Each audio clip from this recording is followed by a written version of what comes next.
Embora seja um tema bastante discutido e existam muitas campanhas de conscientização, as doenças sexualmente transmissíveis, as famosas DSTs, seguem sendo uma preocupação em épocas como o Carnaval, período em que o número de casos sempre aumenta.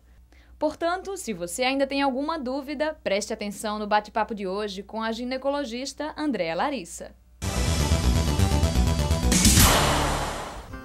E a nossa convidada hoje é a professora Andréa Larissa, também ginecologista, e a gente vai conversar um pouquinho sobre DSTs, que é um tema tão recorrente, principalmente numa época como essa, que é o Carnaval. Para a gente começar, o que são as DSTs? As doenças sexualmente transmissíveis, elas são doenças causadas por micro-organismos, microscópicos, vírus, bactérias, certo? Que antes a gente conhecia como doença venérea, que eram chamadas doenças do amor. Certo? Então elas são conhecidas desde a Bíblia, a gente já sabe relatos sobre as doenças sexualmente transmissíveis. A gente tem uma quantidade grande ainda de transmissão das doenças, apesar de toda a informação e a conscientização da parte da equipe de saúde, do Ministério da Saúde, que já tem áreas específicas, ambulatórios específicos para atendimento da população necessária. Quais são os principais sintomas dessas doenças? A gente sabe que grande parte dos pacientes, das pessoas acometidas, elas são assintomáticas. Quando tem sintomas, ou seja, não apresenta nada, 50% apresenta desta forma.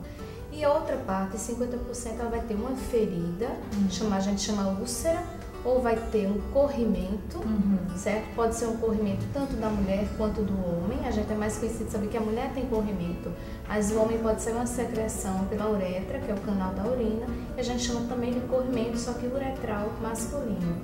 Ou então pode ter se manifestar também como ardor para urinar. Antigamente a gente sabia que elas acometiam os chamados antigos grupos de risco, que hoje em dia a gente não tem mais nem essa denominação. Então, qualquer pessoa pode ser acometida, solteiros, casados, homens, mulheres, e até algumas crianças, se a mãe não estiver na gravidez e não for tratada, podem ser cometidas de uma doença sexualmente transmissível, que a gente vai denominar que ela passa a ser uma doença congênita, transmitida durante a gestação. Exemplo disso, a gente poderia citar, por exemplo, a sífilis. A sífilis é uma ótima lembrança, porque ela é muito prevalente. É um exame, a gente tem um exame de sangue para fazer um rastreamento, que a gente chama detectar precocemente se a mãe tem durante o pré-natal, que se chama VDRL, é um exame de sangue, que deve ser feito nos 3 trimestres da gravidez. Né? Se a mãe tiver, a gente tem medicamentos para tratar. Se a mãe não trata ou não soube que teve uma sífilis, a gente faz de rotina sempre que a paciente, a gestante, é admitida na maternidade, e a gente vai tratar o bebê caso o exame dê positivo na mãe durante a admissão na maternidade. Ou se ela não tratou na gestação, ou se o parceiro, o companheiro também não tratou, ou não foi investigado. Né? E é importante que a gente trate a gestante para evitar a sífilis congênita, que tem uma complicação grave, que é a neurosífilis, é a sífilis atingindo o sistema nervoso central da criança, que pode dar retardo mental e também acometimento do coração da criança. Então é muito importante a gente ter um método simples, barato, e o tratamento é barato, é eficaz e é uma doença curável. Todas as doenças sexualmente transmissíveis têm cura?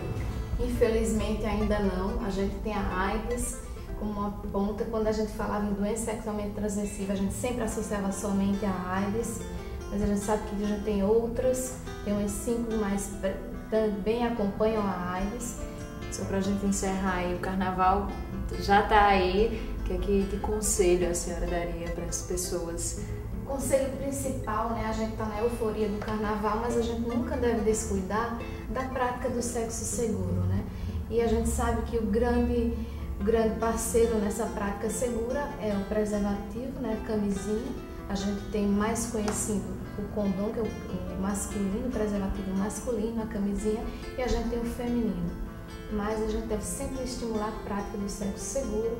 As pessoas têm que se cuidar, não pensar no momento imediato, mas na prevenção futura, porque qualquer descuido pode levar a uma doença que tem sérias repercussões, E assim, e se a gente tem uma prevenção barata, fácil de usar, então a gente tem que ser aliado dessa prevenção. Ok, obrigada, professora, pela participação. Eu que agradeço.